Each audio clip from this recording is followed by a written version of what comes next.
the more you're actually able to love yourself, the more lovable you actually are.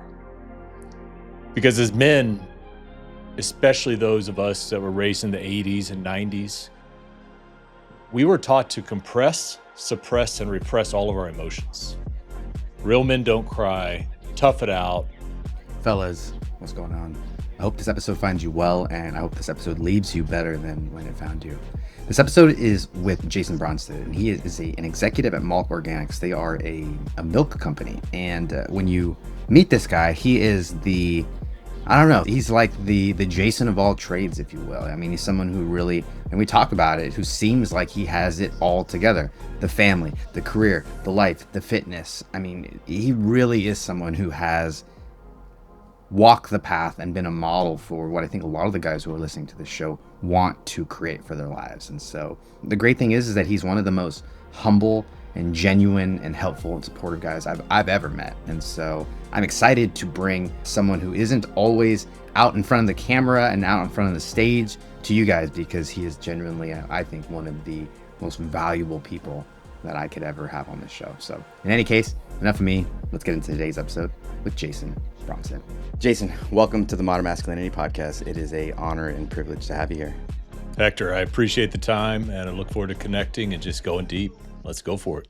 I always ask our guests to take us into their world, right? We used to talk about the cross that men carry, or the responsibilities, the burden, or whatever it is, right? Pick your sort of analogy. But I think a better way is just asking what's real for you as a man or a father or a business leader. What sort of muck, if you will, do you still find yourself getting through?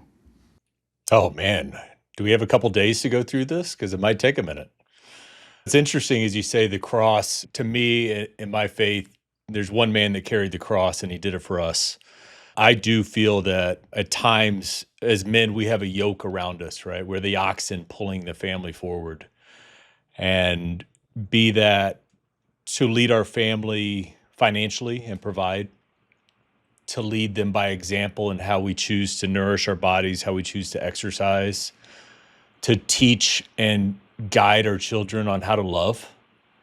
I want my children to witness the over-the-top love that I have for my wife. And I want them to know that's what true love is.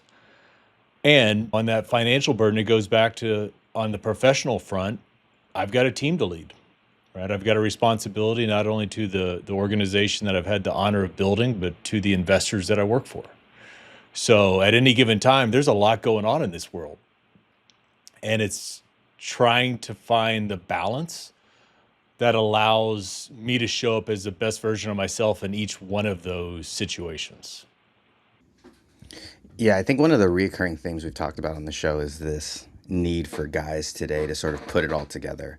And I don't think that men of previous generations had it any easier or harder. I mean, that's not necessarily the argument, but it's that I think this is the first time where men are, I don't want to say forced, because that's not the right word, but the expectations, even self-imposed, are that we have it all together, that we have the family life, that we have the business and career, that we're in shape. I look at a lot of guys or mentors or role models, if you will, from of a previous generation, and they usually did one of those really well. They were great at business, overweight, smoked a ton of cigarettes, right? There's like the classic trope, right? Or really, really successful, terrible home life, or pick your one, right? It's almost that, like, I think in services, they have that old adage of, right? It's like fast, cheap, and good, or something like that. Like you can get two, but not three. And I feel like guys are in this transition where I think we can have all of it, but actually practically putting it together and then doing it on a day in and day out basis, I just think is not something. There hasn't been as many models of that or examples to look at to go, here's how they did it. Or even in the early stages, it's like, I think we're learning that how and what worked for that guy doesn't always work for us, right? There's no one thing fits for all, and we're sort of in this mixing, melding sort of phase where we're trying to figure out what is actually right for us. That was so beautifully articulated, and I couldn't agree more that it felt like there were always trade-offs with prior generations and even older people in our generation. And what I've been really working hard on the last 7 years now is to try to find how do I balance? How do I show up in any given situation as the best version of me? And it's always so interesting because you start having conversations, and to me, there's a recurring theme that always comes back around. You got to do the inner work to be able to show up as the best version of who you want to be. And I was chatting with someone the other day, and I said, the more you're actually able to love yourself, the more lovable you actually are. Because as men, especially those of us that were raised in the 80s and 90s, we were taught to compress, suppress, and repress all of our emotions. Real men don't cry, tough it out. If you think that hurts, I'll show you what hurts. That kind of mentality of like, you have to be the toughest human in existence to be a man. And we don't. But we have to be authentically who we are inside. And we've got to find a way to walk into each one of these environments as a husband, as a partner, as a father, as a leader with an open heart. But we can't do that if we are compressing, suppressing, and repressing everything that's happening to us. Because I know what I did to deal with that. I ate a lot, I drank a lot, didn't exercise because I was just burying those emotions until I actually learned how to start to process the emotions. I found a healthy outlet for my stress. Was I actually able to say, I like who I am. I like who I'm showing up as. I like this version of me that I'm creating. And it's always a present tense verb. Like I am creating who I want to be because I'm never going to stop pursuing being a better version of me. Yeah, I'm glad you brought up that sort of active, it's an active process. There was a quote that was on my freshman shirt. They give it to you when you go to freshman orientation in college, and it said something to the effect of life is not about something, it's something, life is about discovering yourself. And I was like, that's so great, because for all of my life I was trying to be what other people wanted me to be, whether it was teachers or parents or whomever, right? Society. And again, I think a lot of that is self-imposed, and I'm looking back on it and it's like no one actually made me do that, any of that stuff. It was just, there was this sort of air of expectations that I just go, well, let me just jump into that stream, and then I find myself there 20 years later still going around the lazy river, and it's like kind of wondering, like, why am I not fulfilled or happy? And it's like, I think that quote is incomplete, because the discovering part was right. It was like, oh yeah, I need to go and figure out who this is. But I got into the trap of doing exactly what you said not to do, which is I thought like, oh, this is me, and I found me, and I'm sort of done. And then I realized that like that couldn't be further from the truth, because the 2013 me is totally different from the 2023, which is vastly different from 2026 me. And to look at those people, and so I think it's important for guys to realize that process, it's like a never ending process. I think I grew up thinking that there's going to be this time and place where I'm going to be in the happily ever after stage and I'm realizing that like happily ever after is like you create that every morning, and then you go to bed, and then you do it again the next morning. It's as you say that, what I've witnessed, you work until you retire, then you go do all this stuff for generations. That was my belief, is that was what you did, is you worked for 40 years and then you lived life after that. Now, is that really how we're supposed to live life? I don't think so anymore. I think that you have to live life in the present, still saving and planning for the future. But the one thing that my wife and I have been far more intentional with over the last 3 years, especially, is experiencing life as we're living it, not saying, oh, we're going to do that someday. We try to find ways to make that someday happen this year or next year. So much so that we started doing these annual planning meetings. God, we started doing that 6 years ago, where we sat down and said, okay, what do we want to do as a couple this year? What do we want to do as a family this year? What trips do we want to take? What's important to us? And those continue to evolve. And they bring up real conversations about how do we want to connect? What do we want our kids to experience? What type of travel is important? So instead of waiting till we retire or saying, hey, I'm going to retire early, I'm going to work so hard that I'm going to retire at 55 instead of 65. What we're trying to do is live life in the present and say, what experiences are we going to budget for this year? How are we going to save for the future? And still be able to enjoy life in retirement, but also live in the present. Because I've seen people that have planned to live life once they retire, and then there's medical challenges, financial challenges, something drastic happens. All of a sudden, everything that you saved for isn't there.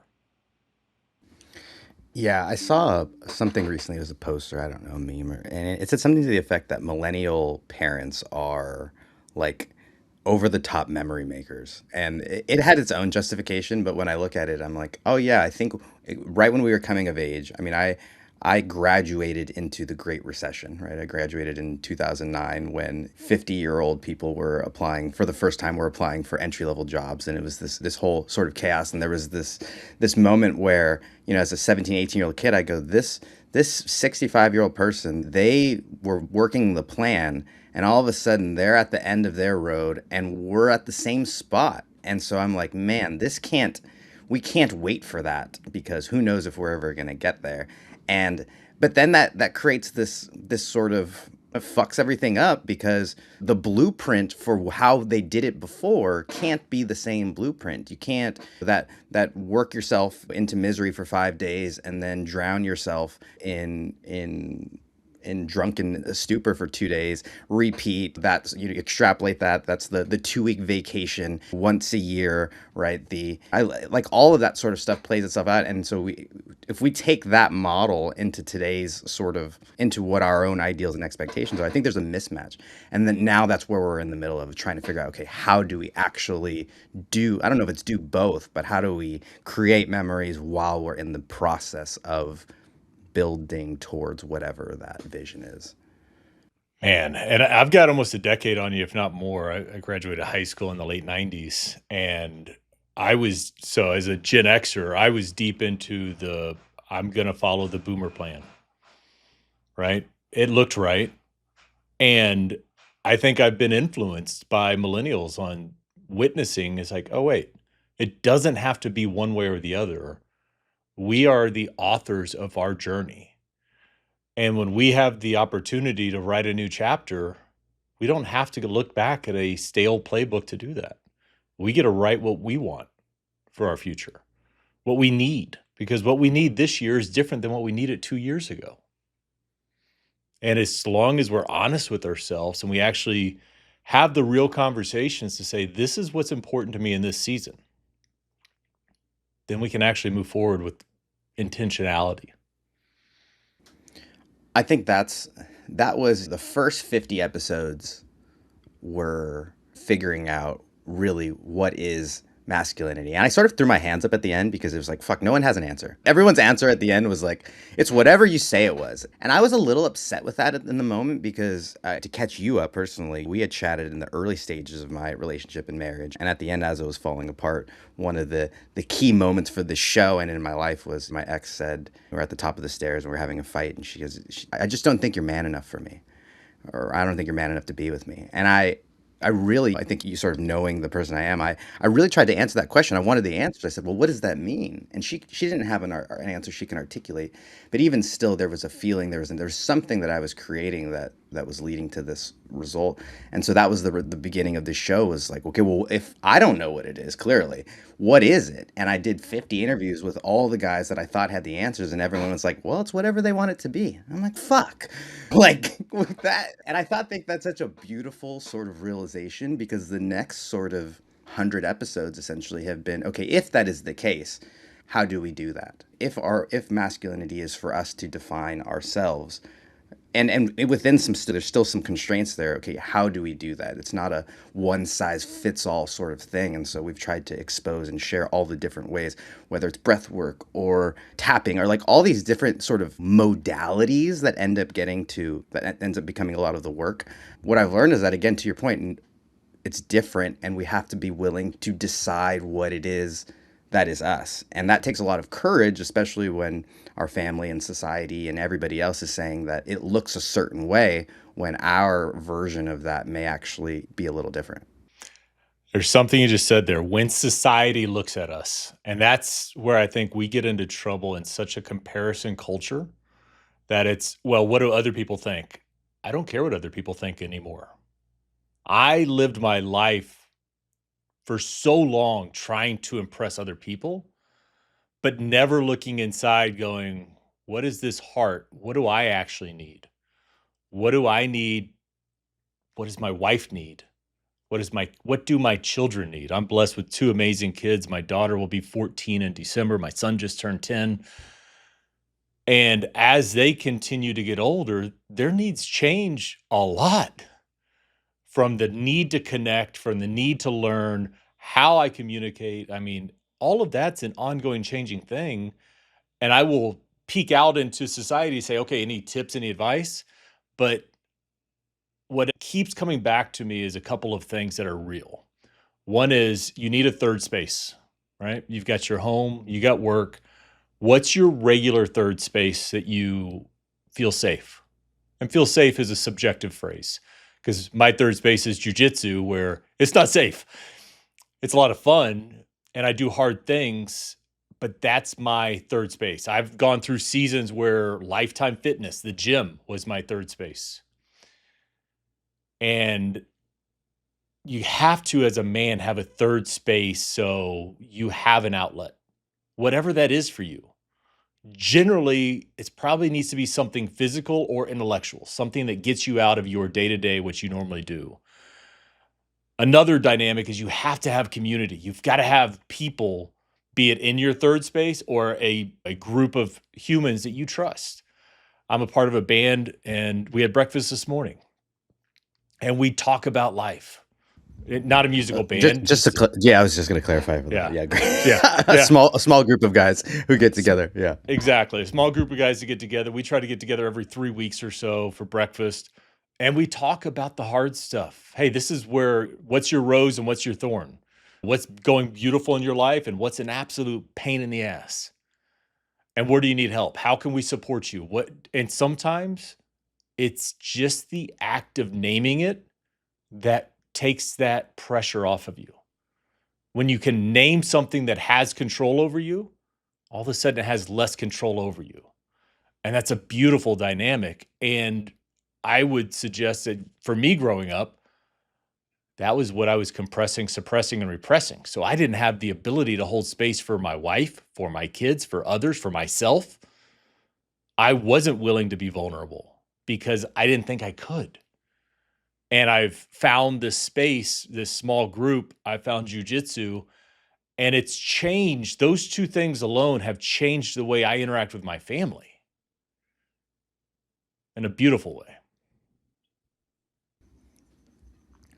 yeah. It's the spaces is so important. I recently just went through I moved from Orange County back up to LA where my family is from, and that's been great in all sorts of ways and support and close to the grandparents and rents a third. I mean, all these great things. But one of the things that I didn't have was those spaces, though, and because I had spent so many years in a space and cultivated those communities very intentionally, which I think for guys like you and I who are, I don't know if particular is the right word, but like specific, but maybe just intentional with the people that we're surrounding ourselves with, where at least for me, it took time to cultivate those spaces. And maybe because I wasn't doing it as intentionally or actively, but I come up to LA and I went to go work out at a gym the other day. And a guy was like, "So where do you normally work out?" And I was like, I just answered the question, but it made me like, I was like, I don't have anywhere right now. But it was a bigger realization that like, no, I don't have those spaces because I had a great jujitsu gym where I knew all the guys and it was a great camaraderie and there was a cult. It's like, so now that I'm missing those, it's much more apparent, right? And I think that if it's hard to see it if you don't have that contrast, right? So for guys who are working remote, who maybe live in a small town or whatever their circumstances might be, if you're not actively surrounding yourself or putting yourself in those places, it can be hard to see what you're missing, right? Or it can be hard to see what it feels like on the other side of that. So I think that's a really good point. And I just want to honor you because that's hard to do. I mean, I moved a ton between 26 and 39. I moved like 5 times, and I never established a true community in any of those. I've been blessed to be in Austin for 10 years now, but it took me about 4 years of being here before I actually started to find community or realize I needed that community, because it was 2 spaces for me. It was home and work for 16, 17, 18 years of my professional career. And that's a trap that I think young men fall into. It's like, if I'm not at work, I need to be at home. And I'm going to say it cleanly and plainly, you need to have a third space for just you so you can show up as the best in those other 2 environments. Yeah, I'm curious. One of the things, if someone were to look from the outside, there's probably so many guys, and maybe I'm the exception where it goes, Jason has it all put together. He's got it all, everything must work flawlessly. And it's just like everything goes perfectly for Jason, I'm sure. What is the reality of that look like? And how does that actually show up? Or like, what are the ebbs and flows of having that? I'd imagine that the majority, right, the 80% probably is put together. But what does that actual navigating look like so that you can have that sort of batting average, if you will? Well, let's talk about some real stuff right now. I mean, I went through a dynamic just 5 weeks ago where the jujitsu gym that I've trained at my entire career in 6 days was shut down. So my third space that I was super comfortable in, I knew all my people, it's gone almost overnight. I was getting text on July 1st and hey, the gym's closed. 6 days later, the email comes out, yeah, we're officially shutting down. So that's a real struggle right now. Is now I have to go put myself out there again and go find a third space that my son who trains with me and I are comfortable in. And I've been putting that off. Right? I've been traveling. I've had work. I was out of town this last week and I'm leaving next week. I'll wait till I'm back because it's uncomfortable. Go start over. Man, I had pecked my way up the order. Like, I was one of the leaders at this old gym. Back in June, my wife got rear-ended. My kids were in the car, and fortunately, they're fine. They're safe. It's 2 months later, and we're working through what has to be the most fraudulent industry in the world of insurance, trying to get resolution and getting the car back. So there's always going to be struggles in your life, be it with your third space, be it with your family, be it professionally. I mean, there's stuff going on at work too. So the struggles don't ever stop. It's how you choose to show up and respond to them. And there was a time in my life where any one of these little things would have wrecked me. It's like, oh no, I've got to take on the burden of this entire insurance dynamic so my wife doesn't have to deal with it. Because that was the story in my head, is I, as a provider, had to take care of this. And the reality is, no, I need to find a way to be fully present and be a partner to my wife in this journey to figure this out. And to acknowledge that she's carrying this burden too, and it's not 100% mine to fix. But I do need to be able to hold space and witness her in this process. When I had to tell my son, actually, my wife had to do it. When my wife told my son that the gym was closed, he was devastated. He was about to get another stripe on his belt. He's been putting in his dues.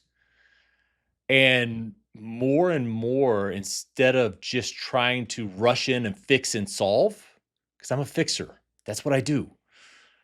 I've had to sit back and be more present and to hold space and to let the sadness come through, be it for me, be it for my wife, be it for my son. And instead of just trying to solve and fix, it's going, okay, this is life. I'm going to continue forward and we're going to find a resolution. So while the outside may look like, hey, Jason's got it all smooth and going on, that's not true. No one has it smooth and easy.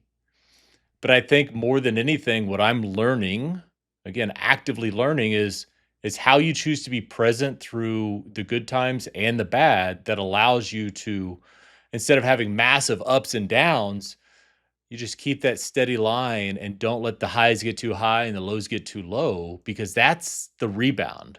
I mean, if you're having just a phenomenal month, it's like, man, nothing in the world's going wrong, and you're riding at the top of that wave, when something bad happens, it feels like it hits so much harder. Instead of just trying to moderate to the middle, like, I'm gonna keep living life, and there's gonna be good things that happen, and there's gonna be challenging things that happen. And I'm going to embrace and let it in, but not let it completely take me off track. Yeah, I've been really fortunate to be able to like experience baseball with my son. He has just become the biggest Dodgers fan, and he's just, I mean, he loves it more than it's been really cool to experience. And as I'm sort of re-engaging that alongside him, I'm trying to pull out, yes, the technique and the ways that the players are playing, but also looking at how they approach the game and their mindset and some of those things that they say. And two of the people that come to mind, and the players don't really matter. But two first basemen for the Dodgers, Adrian Gonzalez, who's a former player, and Freddie Freeman, who's the current one.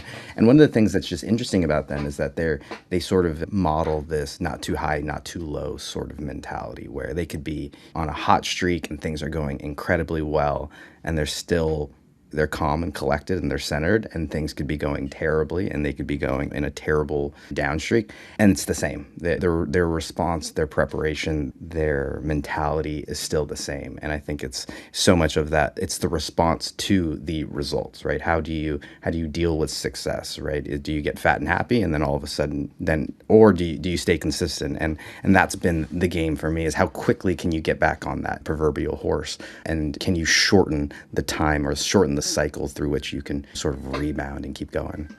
Yeah, I was on an adventure trip over the last couple of days. I went with 3 other guys. We went to Alberta, Canada, and we did hard things. We went hiking, we went camping, we went rafting, and one of them was sharing stories about their son who's a high school golfer. And just to follow on what you were sharing there, I think it was Tiger Woods, who is never worried about the last shot, never worried about the next shot. It's where is he present today? It's just water off a back, almost mechanical. It's like, okay, I just need to be present in this moment. I need to hit this shot and not let the anxiety of the last shot, or I've got to go match that next shot because the person I'm playing against shot so well. Same with baseball. I mean, an all-time Hall of Famer hits 3 out of 10 hits, right? 300 batting average is Hall of Fame. Amazing. And think about that. There are 7 out of 10 that you're striking out, grounding out, popping out, and you're still Hall of Fame. So think about that mentality. It's like, wow, it's not even a 50-50 game to be an all-star.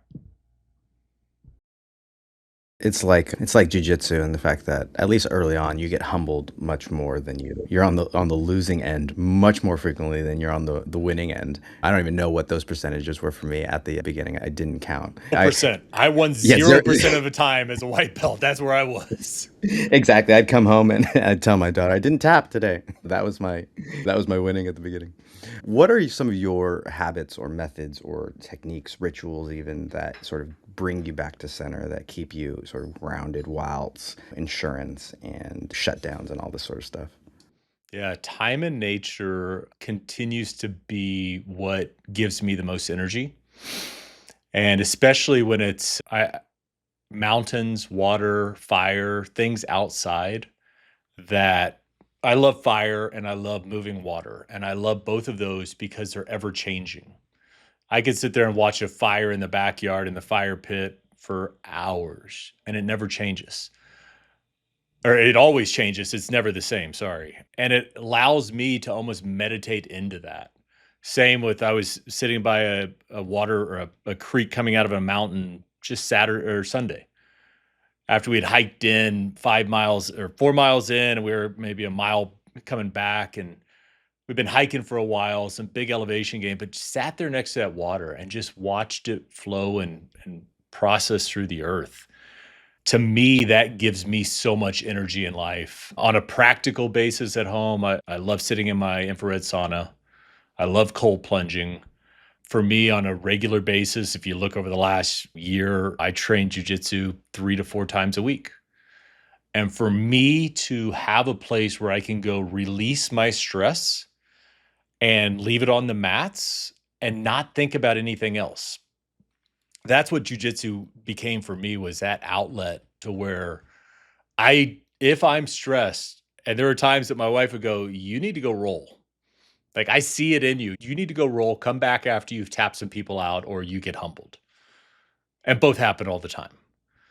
But to have that outlet, and it goes back to what I said earlier, to have that third space that you feel safe, you feel comfortable, and you can go leave it all out there. I know guys that do CrossFit and that's their third space. A lot of people, it's pickleball or was a new one, padel. Not for me, but those are whatever that third space is, establish a routine around it. Like sweating yesterday. 2 days ago, I went and I tried out this new kickboxing fitness thing, and it was great. It was not really like actual kickboxing oriented. It was more of a just a good hit training. But like that was good, right? Because I hadn't done that in a while. I didn't have a place down here to go work out, and so just going and getting like drenched in sweat was helpful. Yesterday, I was not ready to do that again, so I went on like an hour long ruck. But I think like we didn't have a weighted vest, so I got my son's old baseball bag and threw a kettlebell and some other weights in there and walked along the canal. And it was just, yeah, that hour without the phone, just sweating and just not punishing your body, because it's not really a punishment, and I try not to like look at it like those, but almost like, I don't know, the only other nine is like whipping your body. I have to find some different wording or some different verbiage, but it's right, like getting it into shape. No, you're loving your body. Seriously, I mean, you're giving it what it needs. And what I tell people is if where do you want to be in 30 years? If in 30 years you want to be either walking your daughter down the aisle or you want to be holding your grandchildren, what do you need to do today to make sure that version of you in 30 years is doing the best possible for you? One of my good friends is a great author, Jeff Woods, and he's built an AI board. And one of the things he talks about, the chairman of his AI board is himself in 30 years. So as he's asking his board of directors questions, the loudest voice is who he wants to be in 30 years. Giving him advice today to make decisions to where he can be exactly who he wants to be then. Curious how you're handling the sort of AI thing. Sure, as a business owner, but more as a father, because your kids are going to be hitting life right when this thing is. I don't know. We're either at Terminator 2, or we're at, I don't know what the others. There isn't a good movie otherwise. But like, how are you handling it as a father, and sort of guiding your kids into this? At least for me, it seems like a huge unknown with regards to careers and jobs and schooling even. We made the decision a few years ago to pivot our kids into Acton Academy, which is a student-led system where they're given a syllabus, they're given the expectations, and then they are in control of their world. They can move as fast or as slow as they want. And honestly, year one was a giant transition year. My daughter had done all of elementary in public schools. My son had done kindergarten, first and second in public schools. So for them to transition into a private school in a very different model, first year was hard. And second year, my daughter, who started acting in sixth grade, finished that, started doing seventh grade work. She came to us last Thanksgiving and said, I'm going to go ahead and finish eighth grade this year as well. Okay. What support do you need to do that? Oh, I got it. I know what I need to do. Okay. We're here for you. If this is your journey, we are here to support you.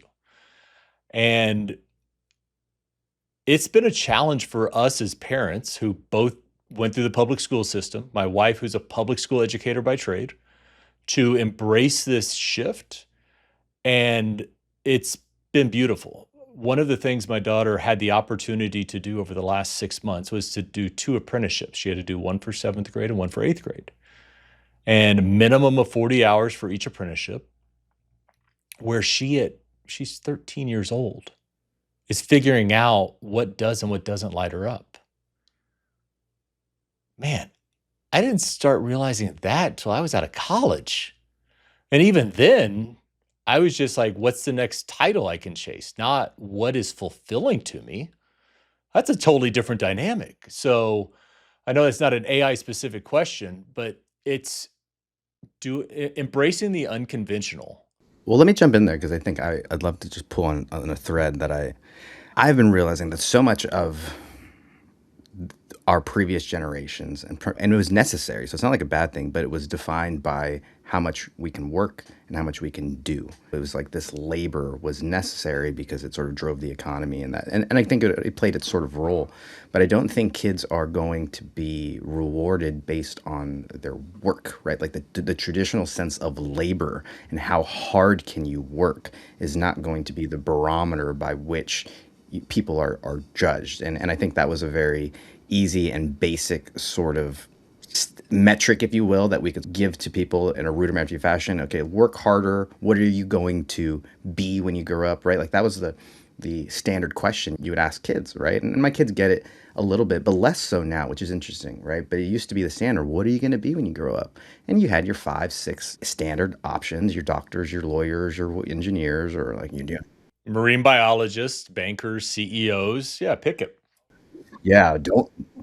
Oh, you want to be a plumber? Oh, like that sort of. Oh, like it's interesting how if they would have gone into that and how if the kids of my age would have become plumbers, how well and successful and whatever. But that concept of what are you going to do when you grow up, I don't think is as important as what you're saying is like who are you? Like who are you first? And then can we figure out like what are you going to do with that?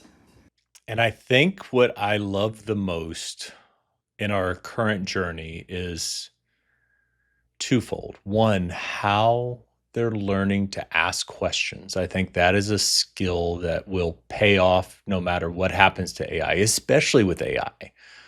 How good of a question asker are you first? And then the second one you hit on is who are you? Because if you can actually do the work inside first to say, this is who I am, or this is who I aspire to be, instead of this is who I'm prescribed to be. Oh, I need to go do this because this expectation was set by my parents, my grandparents, my friends. So the ability to ask questions and to know who you are, I think, is what's going to allow the next generation to define what success looks like in a Terminator world, AI world, whatever happens. I have a lot of energy and excitement about what I'm witnessing coming with my kids as they continue to age, how different they're engaging in life than I did when I was 13 years old. Yeah, and I see that it's really interesting kind of being in sort of the AI world and seeing the perspectives from the outside, which I totally understand and get, especially from a previous generation. And you look at how people treated machines or how they treated industrialization, or I was reading that there was some funny things about cars when automobiles first came out. They used to make there was lobbyists who got a law passed that said you had to stand in front of your car walking with flags to alert the horses nearby that a car was coming. It's just like these really backwards sort of things that come just from sort of technology. So I think there is something to that. And also, if kids are not I don't know if utilizing, understanding how these tools are coming about, I really do think it handicaps a kid 5, 10 years down the road when then they're starting to figure out how these things are happening. When my kid he's learning how to ask better questions because the AI gives better answer. He's learning that if he asks a better question, he gets a better answer. There was one time where he was asking Alexa, and I said that he like wasn't happy with the answer, and I was like, dude, ask a better question. And his like light bulb went on and he went back at it. And I think that you're right, that skill is going to be powerful regardless of how things actually look. So much truth right there. Oh, I'm curious. I didn't want to cut you off. Come on, bring it. Well, I'm curious for you, what are you what resources, whether it's systems, books, I don't know. You're someone who's I think is constantly seeking and adding on and improving. So are there any things that you're excited about for yourself, for your kids, for your family that you think other guys might benefit from hearing about? I love to read, and I tend to get in the dynamic where I will buy any book that anyone I know recommends. So what do I have? I've got a to be read stack that's about 15 books deep, and I still go back and I gift the same books over and over again. And most of those books are personal growth books because I think that's the space that I have more to search through and to find and lean into. There's a book, Lovable by Kelly Flanagan, that just rocked my world years ago. He just released a book called The Road Less Triggered. And the most powerful event that I've done here in 2026 is I went to an event based around that book with my wife. It's the first time that she and I have joined together to go on a growth journey. And wow, we've read the same books and we'll kind of talk about it. But the first time that we've actually embraced growth together really opened my eyes to, oh my goodness, there's so much to do here. And it allows us to have a common language on how we approach things. That's those 2 books of late by Flanagan have been just epic for me. Then there's The AI Driven Leader by Jeff Woods that I referenced earlier, has really helped me to embrace AI a few years ago. So I like to believe that I'm on the leading edge of AI and how we're continuing to evaluate using it and understanding the benefits that it brings to us, the freedom that it can create for us. And the book that I continue to go back to that I struggle to finish, I one time in my life will read it cover to cover, is the Bible. To me, there's so many stories in there and lessons that I need to receive. And that's one that I was talking to a gentleman about this some time ago, about how I always get stuck in the Old Testament. And his feedback to me was, the Old Testament's a great base. And as a Christian, the teachings of following Christ are all in the New Testament. So what would it look if you were to power through the New Testament to begin with and then go back and reference the Old Testament? I'm like, oh. And that's the curiosity and the willingness to be open with other people. If I hadn't been open enough to say, man, I'm struggling with this, which is a really hard thing for guys to say. We inherently are wired to not say you're struggling. And once you have the realization that the only person you're slowing down is yourself, because there's people out there that can help you. You just have to be open to do it. So asking that or sharing that statement with someone to get that feedback, I'm like, that's a beautiful message that I needed to receive. Yeah, very beautiful. And go back and listen to the 2 episodes we did with Dr. Kelly Flanagan, who is a brilliant, I want to say, emblem of, I think, what's possible for guys when they do the work. Yeah, he's a great leader. 2 last questions for you, Jason, before we get you out of here. The first is, if people want to get connected with you, follow up, where might be the best place for people to go? Yeah, the best place to grab me is on LinkedIn, and I'm the only Jason Bronsted out there. So the fortune of being a part of a company, Malk Organics. So living life in that. How are you the only Jason Bronsted and there's other Hector Santiestebans out there? I don't know. This makes no sense to me. There is one other Jason Bronsted. I have met him. I met him when I was 15 years old on a beach in Jamaica during a family vacation. Fast forward 7 years after that, I ended up working with one of his good friends. So it's a small world, and there are 2 of us. Yeah. He's probably not online there, so you have the one up. My other Hector is my dad, but he's not online. But the other one is a doctor, so he one ups me on SEO. But I'll catch him soon. Last question for you, Jason, is, in your opinion, what is the definition of modern masculinity?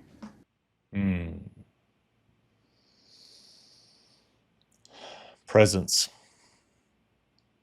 Presence has to be the definition of modern masculinity, because however you choose to invest your time being present in that moment, be it at work, be it at home, be it in your third space, be it in your self-development, when you're present and not a passerby in your life, you are the best version of yourself.